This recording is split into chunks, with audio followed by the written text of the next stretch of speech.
प्रिय दर्शकों, नमस्कार। एक बार फिर से उपस्थित हूं आप सबके सामने। आज सोमवार है और अंजलि कुमारी पटना बिहार से कुंडली लेकर के आया हूं। इनकी कुंडली क्या कहती है वो तो जानेंगे ही। कार्यक्रम की शुरुआत में एक बात कहता हूं, बड़ी अजीब बात है। और कितनी अजीब बात है, हमारे द्वारा कमाया गया धन या फिर हमारे जो पैसे होते हैं वो कहाँ खर्च होते हैं? ज़्यादातर अपनी सुख सुविधाओं पे। पर उसके अलावा हमारा धन मंदिरों में, गरीबों में, ब्राह्मणों में, पुजारियों में, संतों में, लोगों के सहायतार्थ किसी भी कार्य को करने में भी जाना चाहिए। और ये हमारा कर्तव्य भी बनता है। हमारा अधिकार सिर्फ हमारे पैसों पे है कि हम उसे कहाँ और कैसे खर्च करना चाहते हैं, पर हम कर्तव्य की बात कहाँ भूल जाते हैं। गौर करिएगा, अधिकार भी उतना ही जरूरी है जितना आपका कर्तव्य, और कर्तव्य भी करना उतना ही आवश्यक है जितना अधिकार रखना। अब ज्यादा नहीं कहूंगा, आइए शुरू करते हैं आज की कुंडली। पहले पंचांग पढ़ के बता देता हूं कैसा बनता है इनका पंचांग।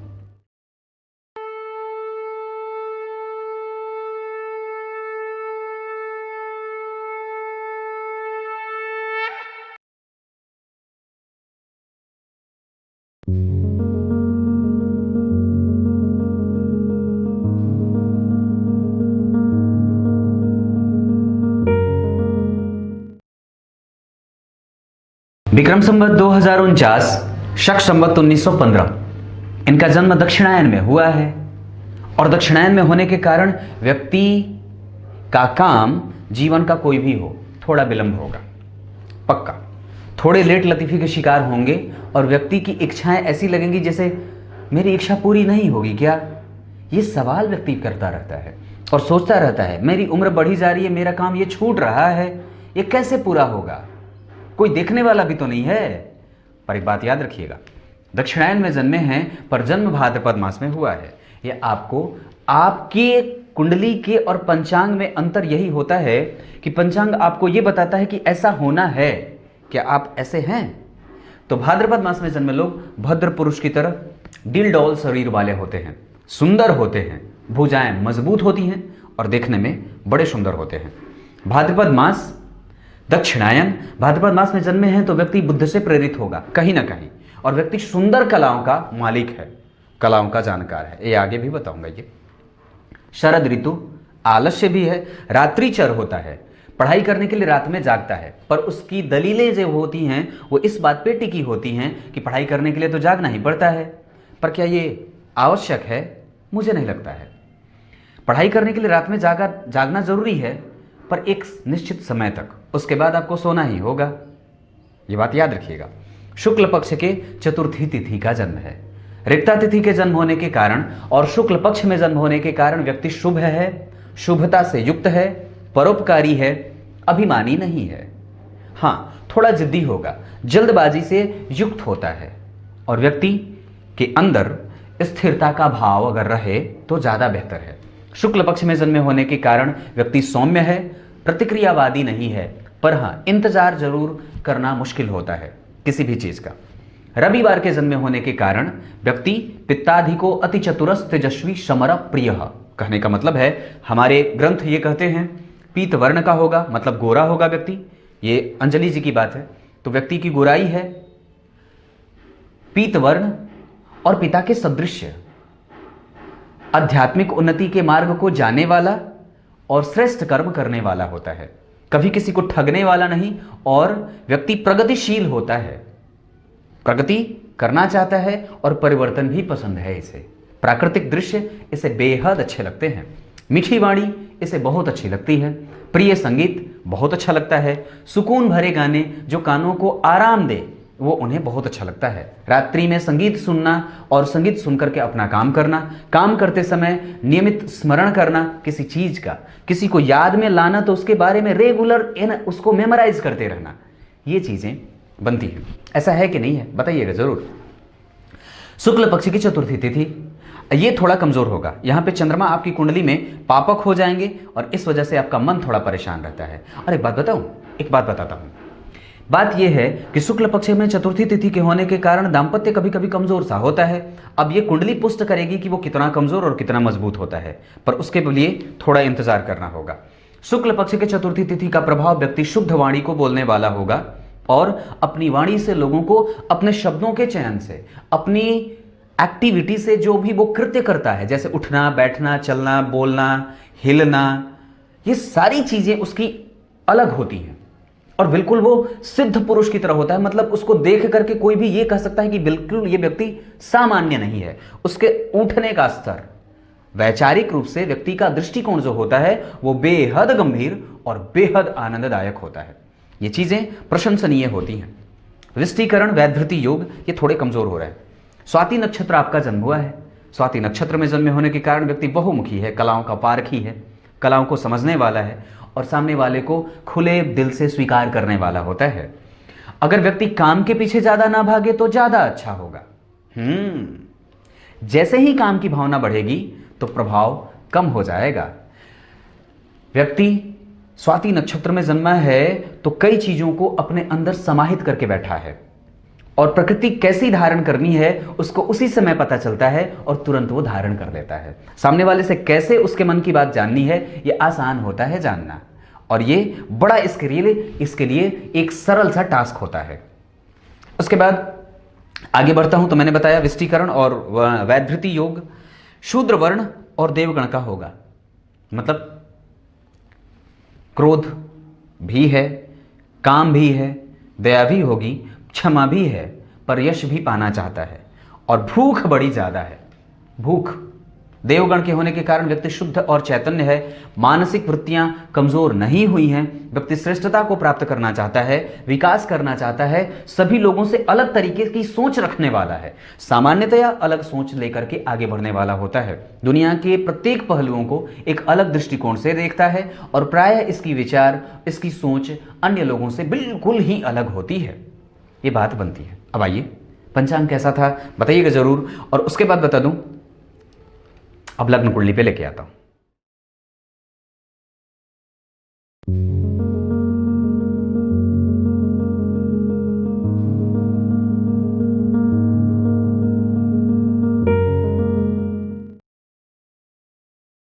आइए अब आपको सीधे विषय पे लेके आता हूं। कुंडली धनु लग्न की बनती है, जो भी इन्होंने डिटेल दी है, और धनु लग्न के अधिपति होते हैं गुरु। ये सर्वाधिक शुभ ग्रह के रूप में जाने जाते हैं। व्यक्ति जिस भी ग्रह से प्रभावित है और अगर वो ग्रह केंद्र में ही आ रहा हो तो ये एक अच्छी बात भी होती है। केंद्र में अगर गौर करें तो ये व्यक्ति की कुंडली धनु लग्न की बनी, जहां पे कारक होंगे स्वयं गुरु, दूसरा कारकत्व तो मंगल को प्राप्त होगा और तीसरे कारक ग्रह के रूप में सूर्य प्रभावित करेंगे व्यक्ति को। मतलब सूर्य भी प्रभावित करेंगे कारक होने के नाते। एक बात और बताता हूं, व्यक्ति की कुंडली श्रेष्ठ बनेगी। क्यों? क्योंकि जन्म कुंडली में लग्न के अधिपति दशम स्थान में बैठे हैं लक्ष्मी योग में। पर जरा गौर करिए, ये बुध की राशि में बैठे हैं। लग्नेश का दशम स्थान में जाना ये अच्छी बात है, और वो बैठे किसके साथ है ध्यान से समझिएगा तो एक एक बात बहुत अच्छे तरीके से समझ में आएगी। ये बैठे किसके साथ है? जन्म कुंडली में भाग्य भाव के अधिपति के साथ, यानी कि लग्न के अधिपति का संयोग किसके साथ हो रहा है? भाग्य भाव के अधिपति के साथ, जहां स्वयं एक शुभ ग्रह शुक्र बैठे हैं, जो जन्म कुंडली के लिए सामान्यतया मारक होते हैं, क्योंकि ये छठे भाव के अधिपति और लाभ भाव के अधिपति ये सामान्य होते हैं। इस कुंडली के लिए बहुत ज्यादा इनकी महत्वपूर्ण भूमिका नहीं होती है। क्लियर है? तो लग्न के अधिपति और दशम नवम भाव के अधिपति का एक साथ जाना, लग्न और नवम के अधिपति मित्र भी हैं और मित्र होते भी हैं। कुंडली की स्थितियां देखता हूं तो यहां गुरु बुध के साथ बैठे हैं और वो बुध अपने ही राशि में बैठा है। ये उसकी मूल त्रिकोण राशि होती है। डिग्री में अगर बात करता हूं तो ये इसकी स्थिति बनती है 19 अंश 1 कला, यानी कि ये यहां पे मूल त्रिकोणस्थ हो जाएंगे। अब एक एक करके इन ग्रहों के स्थितियों को नक्षत्र में तौलते हैं। गौर करिए, लग्न खाली और शुक्र का नक्षत्र, और शुक्र जन्म कुंडली के भाग्य में बैठा जो केतु के नक्षत्र में है, और वो केतु देखिए तो छठे भाव में चंद्रमा के नक्षत्र में है, वृषभ राशि का। कहने का मतलब है कि व्यक्ति की कुंडली जो है वो सुंदरता की तरफ बढ़ रही है। व्यक्ति सुंदर होगा। अब सुंदर कहने का मतलब सामने से दिखने से नहीं होता है। सुंदर कहने का मतलब है कि लग्न में अगर शुक्र का नक्षत्र बन जाए तो व्यक्ति सुखी होगा, संपन्न होगा, भाग्यशाली होगा, प्रतिष्ठित होगा, धार्मिक होगा, अनुकूलता को प्राप्त करने वाला होगा और संसर्ग अच्छे लोगों से करने वाला होगा। इसके पसंद प्रायः अन्य लोगों से भिन्न और अलग होते हैं। जन्म कुंडली में शुक्र के नक्षत्र के बनने के कारण और वो शुक्र भाग्य में बैठे होने के कारण व्यक्ति कहीं ना कहीं प्रतिष्ठित तो है ही और साथ ही साथ सांस्कृतिक भी है, कला का पारखी है, कला को जानने वाला है, सुंदरता का भाव रखता है। इसके सिर्फ शरीर ही सुंदर नहीं होंगे, आत्मा भी सुंदर होगी, ये गारंटी है। क्यों? क्योंकि लग्न के अधिपति गुरु भी हैं। उनकी 5वीं दृष्टि देखिए जरा, इस गुरु की 5वीं दृष्टि यानी कि लग्नेश की 5वीं दृष्टि जन्म कुंडली के चेहरे भाव पे जा रही है और साथ ही साथ जन्म कुंडली में बुध भद्र योग लगा रहे हैं। साथ ही साथ भाग्य का अधिपति दशम में आ रहा है, धर्म कर्माधिपति योग और केंद्र त्रिकोण राजयोग बना। जन्म कुंडली के भाग्य भाव में एक शुभ ग्रह के बैठने के कारण व्यक्ति को जहां प्रतिष्ठा का पान होगा, व्यक्ति जहां अपने पूर्वजों का आशीर्वाद प्राप्त करेगा, धार्मिक भावनाओं से ओतप्रोत और श्रेष्ठ बुद्धि और श्रेष्ठ मति बुद्धि का होता है। ये सारी चीजें अभी मैं स्वभावतः बता रहा हूं कि व्यक्ति ऐसे स्वभाव का होगा, नेचर वाइज ऐसी व्यक्ति की प्रकृति बन रही है। दूसरे भाव पे शुभ ग्रह का देखना और वो स्वयं लग्नेश, ऐसी स्थिति में व्यक्ति प्रशंसनीय होता है, यशस्वी होता है और बेहतर होता है। व्यक्ति का जीवन रेगुलर बढ़ने वाला ही होता है। आप अपने पीछे से अपने आप को कंपैरिजन करके देख लीजिए, निश्चित रूप से आपकी प्रगति ही हुई है और प्रारंभ का जीवन थोड़ा कष्टप्रद होता है। लग्न का साधन करने से पहले आयु का साधन कर लेना चाहिए। आयु व्यक्ति की अच्छी होगी, नक्षत्र बेहतर है। और एक बात और बता दूं तो व्यक्ति की कुंडली में ग्रहों को देखिए कौन कौन से भाव में ग्रह बैठे हैं।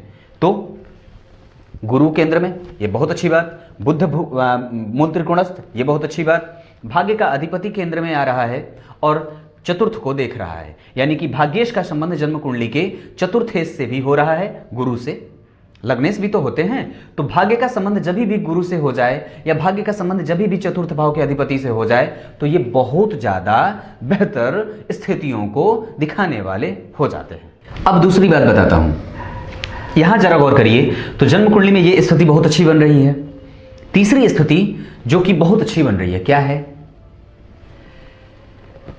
जन्म कुंडली में एक यहां ग्रह बैठे, एक भाव में, यहां पे एक भाव यहां बना, यानी कि एक ग्रह, 2 ग्रह यहां, एक ग्रह यहां।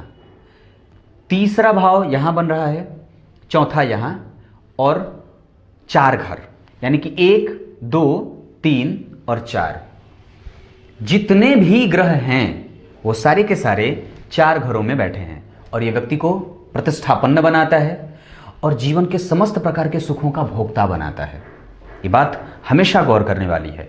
गुरु थोड़े कमजोर हो रहे हैं क्योंकि वो अति शत्रु के बैठे हैं। बुध की राशि को जब वो प्राप्त कर लेते हैं तो उनको ऐसा लगता है कि मेरे साथ छल हुआ है। हाँ, इस वजह से वो यहां पे कैरियर में थोड़ी सी कमजोरी देंगे, मतलब कि व्यक्ति के जीवन का जो कैरियर का भाव है वो थोड़ा लेट से आगे बढ़ेगा और इसे आप आसानी से अपने जीवन पे देख सकते हैं। ग्रह जहां बैठा होता है और जैसी स्थिति उसकी बनती है वो उस भाव को आराम से प्रभावित करता रहता है और इंसान उस खेल को समझता नहीं है क्योंकि उसे अपना गुमान होता है। कहने का मतलब है कि गुरु अगर लग्न में बैठे हों तो ये लक्ष्मी योग, व्यक्ति जहां जाएगा, व्यक्ति जिससे संबंध बनेगा, व्यक्ति जिससे संबंध बनाएगा वहां भी लक्ष्मी की स्थितियां उत्पन्न होने वाली बनती हैं। क्यों? क्योंकि सुख का अधिपति भाग्य से संबंध बना रहा है, भाग्य का अधिपति सुख से संबंध बना रहा है। ये स्थितियां बनती हैं। ये क्लियर है यहां से बात? तो कहने का तात्पर्य कि द्वितीय भाव पे गुरु का प्रभाव व्यक्ति को प्रतिष्ठा से युक्त प्रतिष्ठित बनाएगा। समाज में एक बेहतर मुकाम हासिल करने के लिए अगर व्यक्ति प्रयास करना चाहता है तो उसकी कुंडली में ऐसी स्थितियां हैं वो कर सकता है और डेफिनेटली ये इसको प्राप्त भी होने के आसार हैं। व्यक्ति अपने पैरों पर खड़ा होना चाहता है, स्वावलंबी है, किसी से कोई मदद नहीं लेना चाहता है। 10 रुपए भी अगर किसी से मांगने होते हैं तो शर्म से सर धंस जाता है।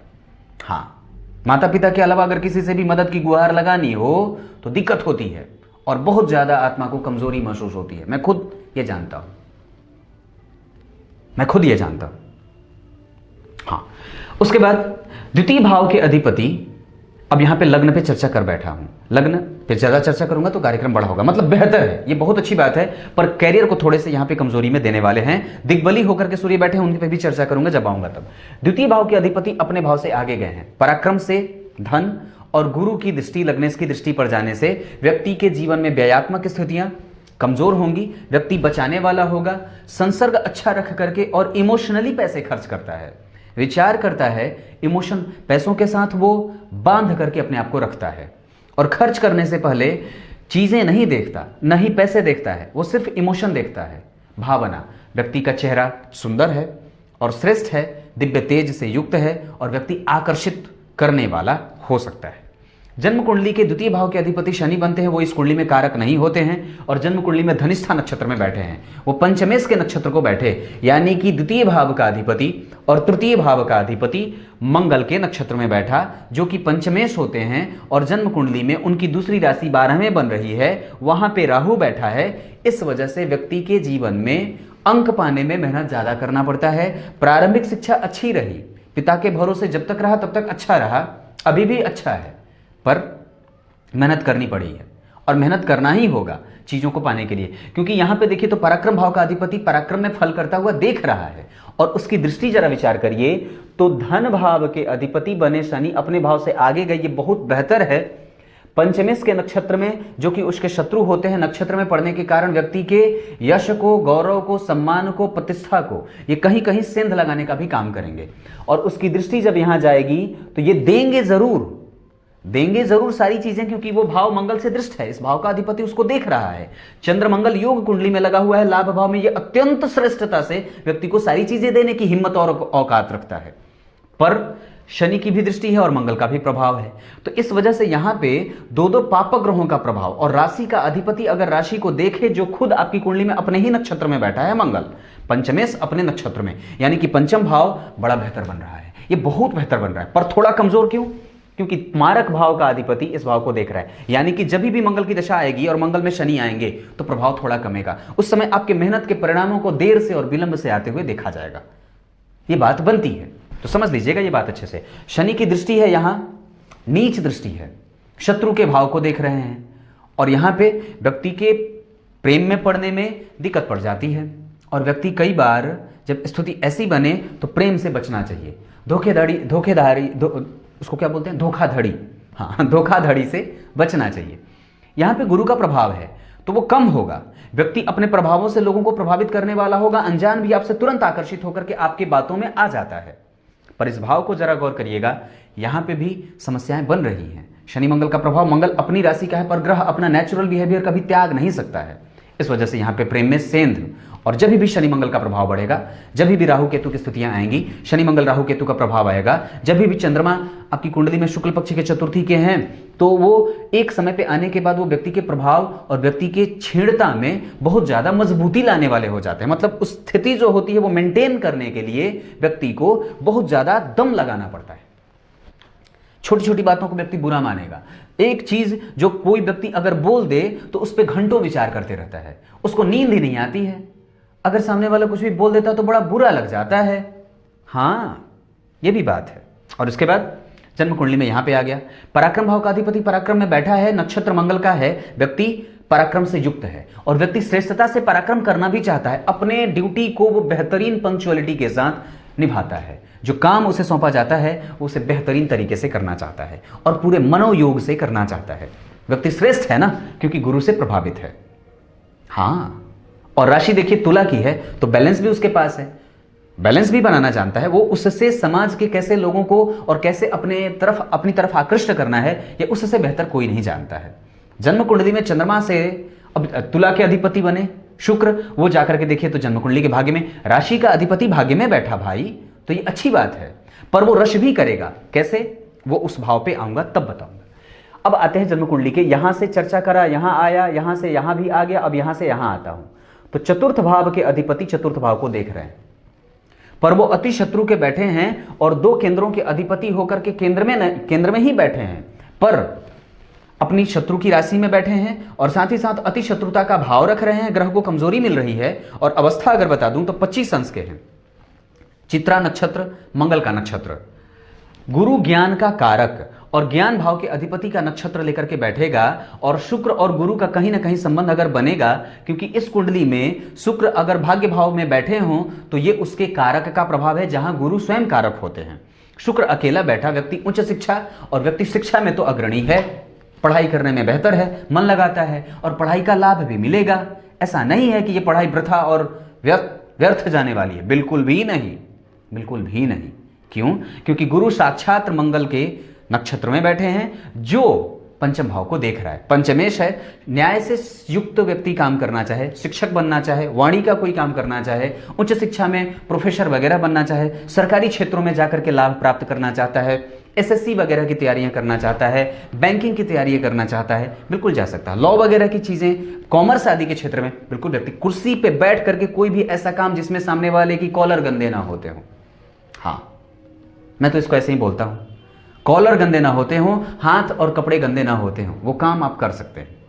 भाग दौड़ ज्यादा ना करनी पड़ती हो, ऑर्डर देने का काम व्यक्ति कर सकता है, क्लरिकल जॉब व्यक्ति कर सकता है, आसानी से ये चीजें बनती हैं, क्योंकि पंचम भाव यहां से भी विचार किया जाता है। चतुर्थ भाव पे था मैं, यहां का अधिपति इसको देखेगा तो बलवान करेगा, पर वो केंद्राधिपति दोष से पीड़ित भी होगा, तो अपने प्रभावों को वो कमजोर भी करेंगे, पर बहुत कम, पर बहुत कम। उसकी 5वीं दृष्टि यहां थी, 7वीं दृष्टि यहां थी। तो अभी तक मैंने दृष्टि के रूप में शनि की 3री दृष्टि पर चर्चा करी है, पर 7वीं दृष्टि की चर्चा नहीं करी है, वो कर देता हूं। तो शनि की 7वीं दृष्टि शुक्र पे है, यह व्यक्ति को धार्मिक मनोवृत्ति का और व्यक्ति को प्रैक्टिकल भी बनाता है। व्यक्ति कई बार, बहुत ज्यादा बार दिल से सोचता है, दिमाग कम लगाता है, तो दिल को खोलिए, थोड़ी देर के लिए बंद भी करिए, पर दिमाग भी खुला रखना जरूरी है, ये बात जरूरी है। और व्यक्ति की कुंडली में जब भी शनि की दशा आएगी, अच्छे अच्छे लोगों से मिलना होगा, श्रेष्ठ लोगों से इसकी संगति बनेगी, पराक्रमी हो जाएगा व्यक्ति, पराक्रम का लाभ प्राप्त करने वाला हो जाएगा। जब भी व्यक्ति की कुंडली में मंगल की दशा आएगी और शनि आएंगे तो मेहनत बढ़ जाएगा, जीवन में भागदौड़ बढ़ेगी, प्रेम उस समय थोड़ा कम हो जाएगा, व्यक्ति प्रैक्टिकली सोचने वाला हो जाएगा, और ये स्थितियां बनती हैं। लाभ भी प्राप्त होगा पर थोड़े विलंब से, ये बात भी बनती है। अब उसके बाद यहां पे देखता हूं तो यहीं पे तो शनि की दृष्टि की बात कर ली, शनि की 10वीं दृष्टि जन्म कुंडली में पड़ेगी विदेश भाव पे, यहां पे वो मंगल की राशि बन रही है। अभी मैंने यहां पे इस भाव को रोका हुआ है, अभी गुरु की दृष्टि को बाद में बताऊंगा, पहले शनि को बता देता हूं। यहां राहु बैठे, शनि राहु का प्रभाव, झगड़ा फसाद में मत पड़िएगा, और बहुत ज्यादा किसी से नहीं करनी है अपना, और जजमेंटल भी नहीं होना है, बहुत ज्यादा जज नहीं करना है किसी को। ऐसा नहीं कि मैंने किसी के बारे में तुरंत ही धारणा बना ली, बिल्कुल नहीं, ये गलत हो सकता है, ये गलती आप कर सकते हैं। तो ऐसी बातें बनती है, तुरंत ही एग्रेसिव नहीं हो, चीजों को समझें, स्टडी करें, उसके बाद निर्णय लें। प्रतिक्रिया बहुत आसान होता है देना, पर वो कई बार गलत सिद्ध हो जाता है, और समयाभाव के कारण व्यक्ति तुरंत ही किसी को कुछ भी बोल करके निकल जाता है, क्योंकि आप धनु लग्न के हैं। तो ये बात बनती है, गुस्सा तीव्र आता है और व्यक्ति तुरंत ही प्रतिक्रिया दे देता है, ये आपकी कमजोरी हो सकती है। क्लियर है? अब उसके बाद जन्म कुंडली में यहां से यहां पे तो गुरु का प्रभाव है, भरोसा करें पर थोड़ा संभल करके, क्योंकि आज की स्थितियां में प्रायः जब बहनों की कुंडलियां देखता हूं तो ये बात कहता हूं, भरोसा किसी पे नहीं। ये समाज बड़ा गंदा है और इसको प्रमाण की आवश्यकता नहीं है कि ये कितना गंदा है, ये आप जानते हैं और मैं भी जानता हूं। मैं प्रायः आपको सचेत करना चाहता हूं, और प्रायः हर बार हर महिला जातकों की जब भी कुंडलियां देखता हूं तो बताता हूं, चाहे उनकी कुंडली में वो योग उपस्थित हो या दुर्योग उपस्थित हो या ना हो, पर आपको भी कहूंगा निस्संदेह यहां सूर्य की दृष्टि है, बुध का प्रभाव है, गुरु भी देख रहे हैं, ये भाव कमजोर कहीं से नहीं हो रहा है, यहाँ का अधिपति इसको देख रहा है, तो भला कौन बिगाड़ेगा इसको। पर राहु से दृष्ट होने के कारण जो नीच का है, और साथ ही साथ इस भाव से गुरु 7वें जा रहे हैं, ये प्रभाव ठीक होगा। पर यहाँ से पापग्रह को देखें तो एक पापग्रह पीछे ही बैठा है, और यहाँ का अधिपति अगर देखता हूं तो अति शत्रु के भाव में गया है। माता के साथ संबंधों को बेहतर बनाइए, वो है ऑलरेडी, पर फिर भी उसको और ज्यादा निकटता से युक्त करने की आवश्यकता है। भरोसा किसी पे नहीं, किसी पे नहीं, ये समाज मैं बार बार कहता हूं बिल्कुल भी नहीं भरोसा करने लायक है। हाँ, ये बात समझिएगा, क्योंकि बुध भी देख रहा है तो वाचाल बनाएगा, व्यक्ति तुरंत ही किसी के फांसे में आ जाता है, सामने वाला जैसे ही थोड़ी सी मीठी बात बोल देता है व्यक्ति तुरंत उसमें बह जाता है, तो ऐसा बिल्कुल ना हो। और उसके बाद यहां से आपको सारी सुख सुविधाएं ये गुरु देने वाले हैं, धन का, मान का, प्रतिष्ठा का, सुख सुविधाएं परिवार का, संतान का, पति का, पत्नी का, हर एक चीज यहां से मिलने वाला है। ये भाव खाली है तो थोड़ा कमजोर हो रहा है, परंतु फिर भी इस भाव का अधिपति देख रहा है तो राशि बलवान हो रही है, और उस पे राहु के प्रभाव के पड़ जाने के कारण कभी कभी विच्छेद या दूरियां भी बनेंगी, पर वो राहु की दशा में। ऐसा नहीं है कि वो सामान्यतः हमेशा मिलेगा, पर वो राहु की दशा में इस भाव को वो थोड़ी कमजोरी देंगे। ये बात यहां तक समझ में आ गई होगी।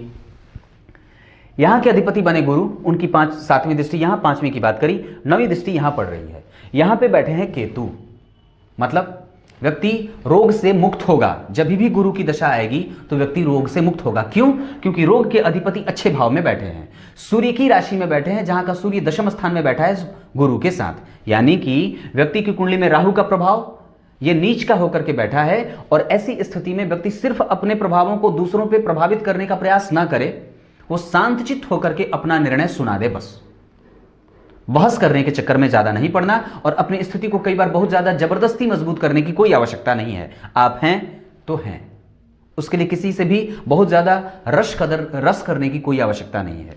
गुरु की दृष्टि यहां है, यहां पे रोहिणी नक्षत्र है जो कि चंद्रमा का नक्षत्र है, जो मंगल के साथ बैठा है, पंचमेश के साथ बैठे हैं। अगर देखता हूं तो मंगल जो यहां का जो अधिपति है वो शुक्र भाग्य में गया, तो भाग्य को प्रतियोगिता में रखेगा, मेहनत करनी होगी, पर स्वास्थ्य में लाभ देने वाली स्थितियां बनती हैं। क्योंकि लग्न अति शत्रु का बैठा है, परंतु फिर भी वो अगर सुख को देख रहा हो, लग्न का अधिपति लग्न केंद्र में ही बैठा हो, लग्न से केंद्र में आ रहा हो, शुभ ग्रह या फिर भाग्य भाव के अधिपति से युक्त हो रहा हो, नैसर्गिक रूप से बुध भद्रयोग बना रहे हों, और चंद्रमा जब शुक्ल पक्ष का हो तो प्रभाव कमजोर नहीं होना चाहिए, पर वो उसको मेंटेन करने की आवश्यकता होगी। स्वास्थ्य के प्रति व्यक्ति लापरवाह न रहे, उसकी स्थिति बनती है। राहु की दशाएं, शुक्र की दशाएं कभी कभी थोड़ी बहुत परेशानी देंगी, क्योंकि वो सामान्यतया रोगेश है, तो रोगेश की दशा जब चलेगी तो सामान्य, पर बहुत ज्यादा परेशान होने वाली कोई बात नहीं है। क्लियर है? मंगल का भी यहां पे प्रभाव होगा। 7वीं दृष्टि के बाद 8वीं देखेंगे, शत्रुहंता बनाएंगे। व्यक्ति किसी को ऋण न दे, लेना चाहता है ले ले, पर अपनी औकात से ज्यादा नहीं, क्योंकि शुक्ल पक्ष के चतुर्थी तिथि के चंद्रमा ये इशारा करते हैं कि तुम्हारी आय जो है वो घटने बढ़ने वाली है, एक समान नहीं रहने वाली है। लग्न भी चूंकि खाली है ना, इस वजह से तो कभी भी पैसे भविष्य में अगर कोई भी कार्य करना हो तो उसके लिए ये देख लें कि नहीं मेरी स्थिति कितनी है, और कभी भी पैसे पूरे दे करके ही कोई काम करे। ऐसा नहीं कि अगर बिल्डिंग खरीदनी हो, कोई भवन खरीदना हो तो 30% दे दिया, 60% के इंतजार में है, 70% के इंतजार में है कि बिल्डिंग बन जाएगा तब देंगे। ऐसा नहीं, किसी भी बिल्डर पे कभी भरोसा ना करें, और किसी पे भी बहुत ज्यादा भरोसा करके उसको पैसे कतई ना दे, या आपकी कुंडली के लिए ठीक नहीं होगा। क्लियर है ये बात? मतलब ऋण लेने से पहले सोचना है, किसी को पैसे देने से पहले 10 बार सोचना है। स्टैम्प पेपर पे लिखवा लीजिए कि आप अगर किसी से भी पैसे देंगे या किसी को भी देंगे, वो पैसे लौट के नहीं आएंगे। आपके पास उतनी ताकत ही नहीं है कि आप उसे खोज सकें और उसे आप पैसे निकलवा सकें। इस बात का लाभ हमेशा आपको ले लेना चाहिए। पंचम भाव के अधिपति पंचम को देख रहे हैं, ये भाव ठीक बन रहा है, प्रेम रखेगा, दाम्पत्य भी ठीक होगा, और बेहतरीन स्थितियां भी बन रही हैं। पर अनुकूलता भी है और प्रतिकूलता भी है, क्योंकि नैसर्गिक रूप से 2 शुभ ग्रह इस कुंडली के पंचम भाव को देख रहे हैं। यह सामान्य विश्लेषण नहीं होगा, क्योंकि मंगल अपने नक्षत्र का बैठा है, पंचम का अधिपति पंचम के नक्षत्र में, और पंचम भाव पे जो ग्रह दृष्टि डाल रहा है वो भी पंचम के नक्षत्र में। यानी कि व्यक्ति टेक्निकली बहुत स्ट्रांग है, बुद्धिमान है, और तकनीक विद्या का जानकार भी होगा। क्योंकि बुध से 5वें देखिए तो शनि की ही राशि बन रही है, और अभी आपकी कुंडली में शनि की दशा भी चल रही है। व्यक्ति अगर इलेक्ट्रॉनिक क्षेत्र का जानकार हो तो उसके लिए भी मना नहीं किया जा सकता है। व्यक्ति तकनीक का जानकार है, टेक्नोलॉजी का जानकार है, और ऑप्शन इसके पास ज्यादा है। व्यक्ति कुछ भी काम कर सकता है, कोई भी काम अगर इसे दे दिया जाए तो आसानी से कर सकता है। क्यों? क्योंकि एक तो भाद्रपद मास का जन्म, दूसरा शुक्ल पक्ष का जन्म, तीसरा रविवार का जन्म, चौथा भाद्रपद मास, तो वो बात बताई ही, ये बुध भद्र योग लगा करके बैठे हैं, और कन्या तुला राशि बन रही है। ये सारी स्थितियां व्यक्ति को बहुमुखी, और उसे जो सामान्यतः कहा जाता है ना, एक ऐसा बर्तन जिसमें सारे काम किए जाते हैं, 12 गुणों वाला, वो है। हां, अब छठे पे आता हूं। यहां का अधिपति परिश्रम भाव का अधिपति, प्रतियोगिता भाव का अधिपति राहु से दृष्ट नहीं है, पर वो राहु से केंद्र में है। यानी कि प्रतियोगिता व्यक्ति को करनी होगी, और जीवन में रस रहेगा। मेहनत करने के बाद ही सफलता मिलने वाली है, पर उस मेहनत का परिणाम भी अवश्य मिलने वाला है। तो ये कभी भी दिमाग में विचार ना लाइए कि मेहनत कर रही हूं सफलता मिलेगी कि नहीं, मेहनत कर रही हूं चीजें मिलेंगी कि नहीं। वो मिलेगा। आप अपने साथ कितने हैं ये देख लेना जरूरी है। आपका मेहनत आपके साथ कितना है, और नियम को कितने आसानी से आप फॉलो कर रहे हैं, ये देखना जरूरी है।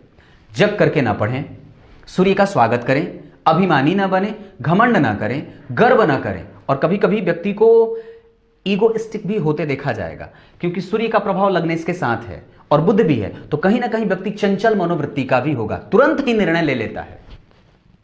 तुरंत ही निर्णय ले लेता है। क्यों? क्योंकि चंद्रमा है स्वभाव, चंद्रमा है मन, और उसके साथ बैठा है मंगल, सीधी सी बात है। और इस वजह से यह भाव प्रभावित हो रहा है। छठे भाव की चर्चा करी, यहां केतु बैठा है तो घाव, फोड़ा फुंसी, रैसेज वगैरह आना, कभी कभी गर्मी में पसीना ज्यादा आ जाना, ये चीजें बनती हैं। और व्यक्ति अच्छे शरीर को धारण करने वाला है। यहां से प्रतियोगिता भाव का अधिपति अगर भाग्य में जाएगा तो भाग्य में प्रतियोगिता वो तो रखेगा ही, पर वो शुभग्रह है और अपने भाव से चतुर्थस्थ गया है, इस वजह से प्रतियोगिताओं को ज्यादा जीवन में शामिल कर देता है।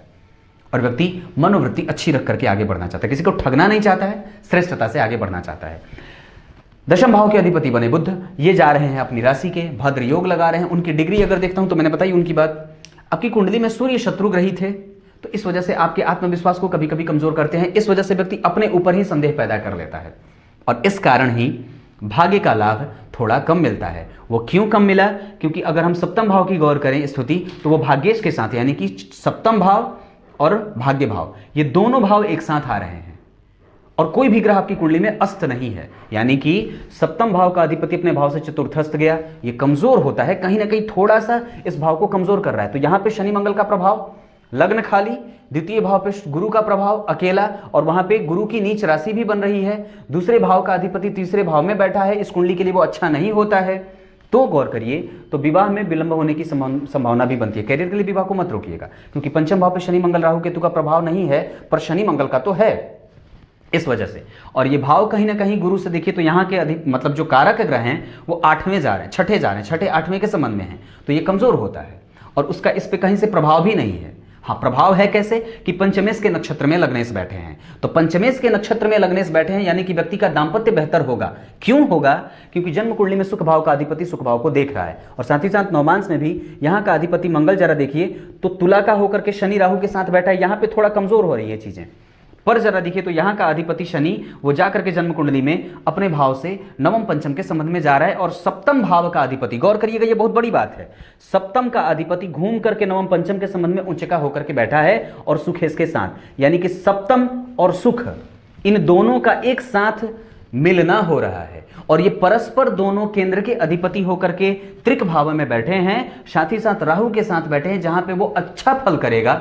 इस वजह से ये सुख और सप्तम का संबंध बन जाने से कहीं ना कहीं स्थितियां, और वहां पे बन भी तो रही है, तो मूल त्रिकोण राशि बन रही है ना, तो इस वजह से। परंतु फिर भी बात कहूंगा, फिर भी विवाह मिला करके ही करना है। क्यों?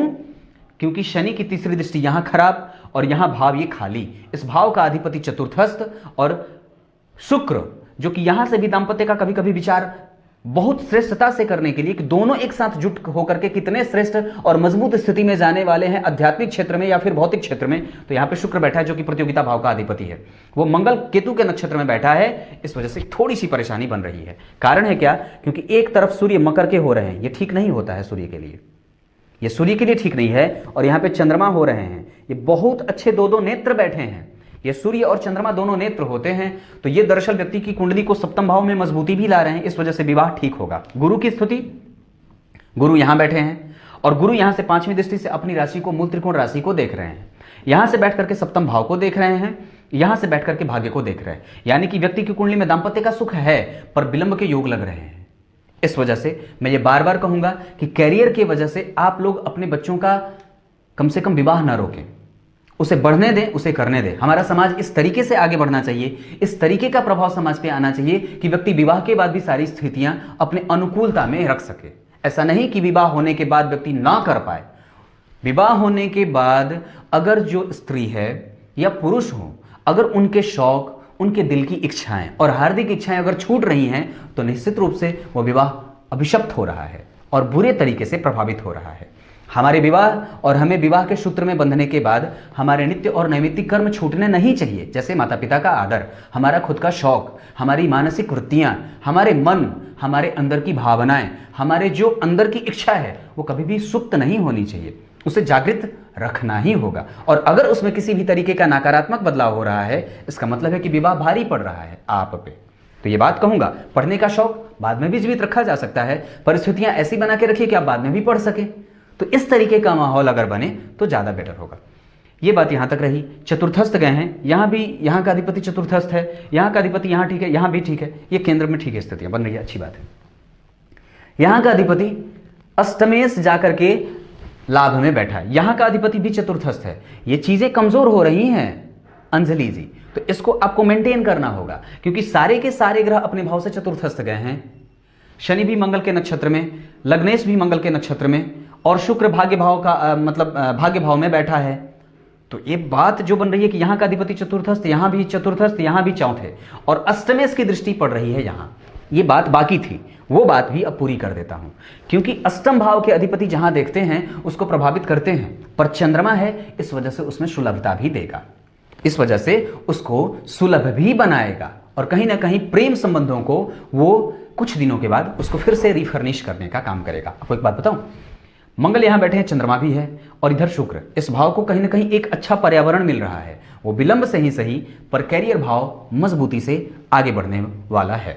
भाग्य भाव का अधिपति केंद्र में जा रहा है, ये केंद्र त्रिकोण राजयोग बनता है, और साथ ही साथ इस कुंडली का कारक ग्रह भी है।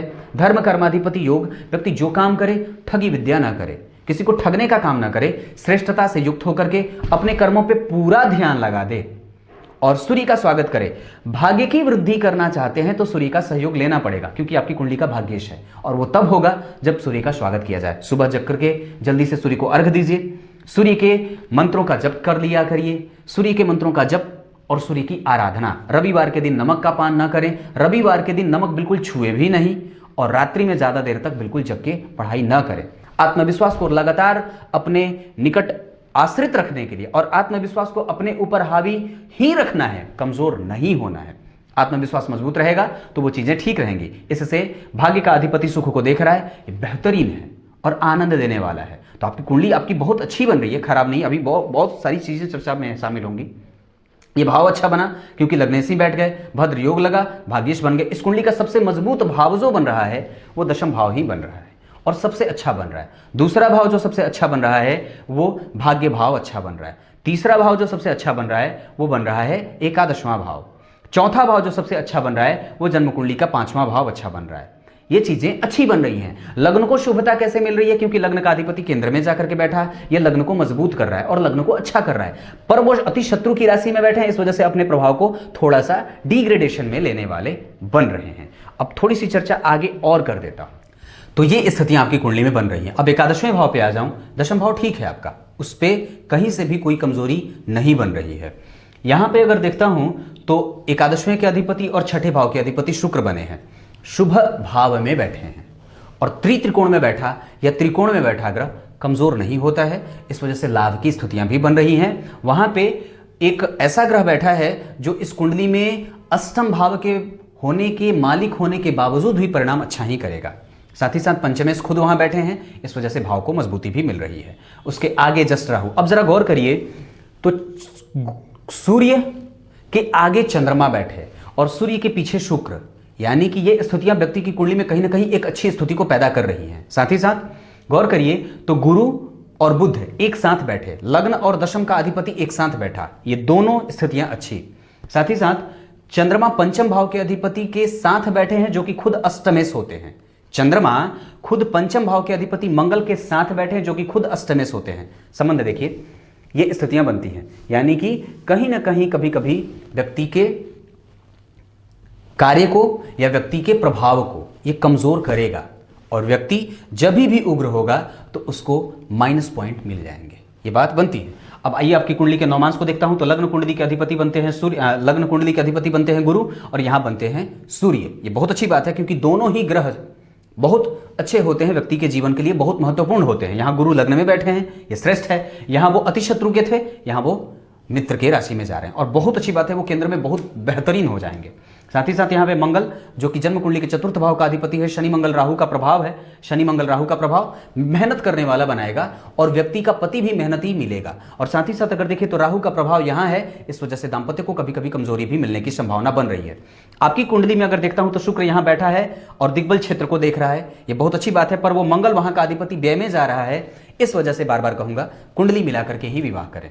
ये स्थितियां आपकी कुंडली में बन रही। कुंडली में सुख विवाह के बाद बेहतर है, और उसमें कहीं से भी कोई कमजोरी नहीं है। अब आपकी कुंडली में कौन सा चार्ट देखना चाहूंगा मैं? अगर आपकी कुंडली में आपके सवाल जो भी बनते हों उसमें मैं भाग्य ही देखना चाहूंगा, तो भाग्यांश यानी कि D4 चार्ट में लग्न का अधिपति गुरु बनते हैं। D4 चार्ट लग्न का अधिपति गुरु बना, मीन राशि बनी, वहां नीच के बुध बैठे हैं और उनका नीचत्व भंग हो रहा है। कैसे? क्योंकि गुरु केंद्र में ही आ रहे हैं। वो दोनों परिवर्तन योग में हैं, क्योंकि D4 चार्ट में 12 नंबर यहां लिखा है और 3 नंबर यहां, तो यानी कि दोनों गुरु और बुध एक दूसरे के साथ परिवर्तन कर रहे हैं, तो सुख है। और उसके बाद वहां पे अगर भाग्य भाव के अधिपति को देखता हूं तो वहां पे उसको थोड़ी सी कमजोरी मिल रही है, क्योंकि D4 चार्ट में भाग्य भाव का अधिपति यहां मंगल बनता है, 8 नंबर लिखा है, और यहां के अधिपति होकर के मंगल अष्टम में जा रहे हैं। इस वजह से वो व्यक्ति को धार्मिक दृष्टिकोण रखने के कारण और व्यक्ति को धार्मिक दृष्टिकोण को रखने अलावा व्यक्ति को मेहनत बना करके अपने भाग्य को बलवान करने को कह रहे हैं, क्योंकि पराक्रम का अधिपति पराक्रम में, और पराक्रम के बाद किए गए परिणामों का जो भाव है वहां पे शनि जैसे न्यायकारी ग्रह का देखना, जो कि द्वितीयेश होता है। पराक्रम के बाद व्यक्ति को धन, लाभ, प्रतिष्ठा और यश, गौरव भी मिलेगा, क्योंकि पंचम भाव का अधिपति पंचम में बैठा है और वो गुप्त विद्याओं का जो अधिकार क्षेत्र होता है अष्टम भाव, और व्यक्ति को सारी चीजें जो मिलनी चाहिए एक मजबूती के साथ उसके अधिपति के साथ उसको देख रहा है। ये स्थिति आपकी कुंडली में बनती है। आपकी कुंडली में D10 चार्ट में गुरु नीच के हो रहे हैं यहां पे, और मंगल और राहु का प्रभाव है।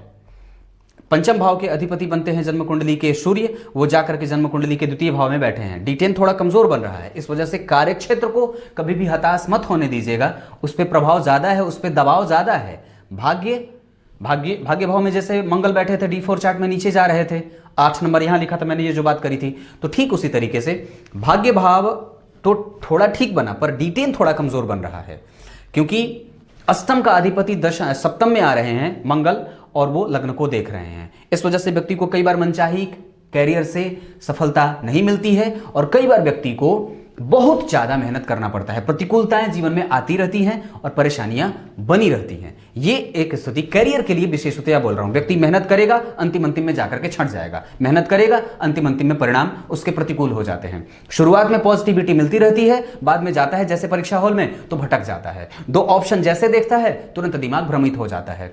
पहली बार में जो ऑप्शन चुनता है वो बिल्कुल सटीक होता है, दूसरी बार का ऑप्शन गलत सिद्ध हो जाता है। परीक्षा हॉल में बैठने के साथ ही निगेटिविटी बहुत ज्यादा हावी होती है, और तुरंत ही वो उसके दिमाग में इतने नकारात्मक भेद पैदा होते हैं कि तुरंत ही वो उस परीक्षा को छोड़ करके अगली परीक्षा के बारे में सोचने लगता है।